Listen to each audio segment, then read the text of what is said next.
এক ছিল গাঁয়ের এক সাধারণ চাষি, নাম তার রহিম। ছোট্ট এক টিনের ঘরে স্ত্রী আর 2 সন্তান নিয়ে তার সাদামাটা জীবন। পৈতৃকভাবে পাওয়া একখণ্ড জমিই ছিল তার মূল সম্বল। সেই জমিতেই সে চাষ করত ধান, আলু, আর কোনো মৌসুমি ফসল। রহিম খুব পরিশ্রমী ছিল। ভোরের আলো ফোটার আগেই মাঠে ছুটে যেত, সূর্য ডোবার পর ক্লান্ত শরীরে ঘরে ফিরত।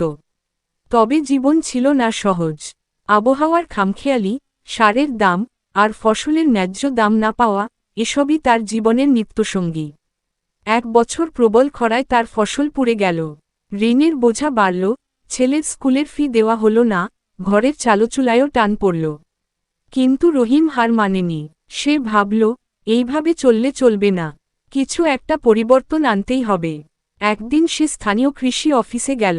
সেখানে আধুনিক কৃষি পদ্ধতি, সেচ ব্যবস্থাপনা, জৈব সার ও নতুন জাতের বীজ সম্পর্কে জানল। চাষে প্রযুক্তির ব্যবহার, যেমন ড্রিপ ইরিগেশন, কম খরচে বেশি ফলনের উপায় সম্পর্কে সে শিখল।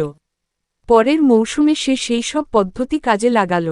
প্রথমে গ্রামের অন্যরা তাকে নিয়ে হাসাহাসি করলেও রহিমের জমিতে যখন টলটলে সবজির সারি দেখা দিল, তখন সবাই অবাক হয়ে গেল। বাজারে ভালো দামও পেল সে। আস্তে আস্তে সে কেবল নিজেই লাভবান হল না, অন্য চাষিদেরও শেখাতে লাগল নতুন পদ্ধতি। একসময় গ্রামের কৃষকরা মিলে গড়ে তুলল একটি কৃষি সমবায়। এখন তারা নিজেরাই ফসল সংরক্ষণ ও বিক্রির ব্যবস্থা করে, মধ্যস্বত্বভোগী ছাড়াই। রহিম এখন আর শুধু একজন চাষি নয়, সে একজন পথপ্রদর্শক, গ্রামীণ উদ্যোক্তা।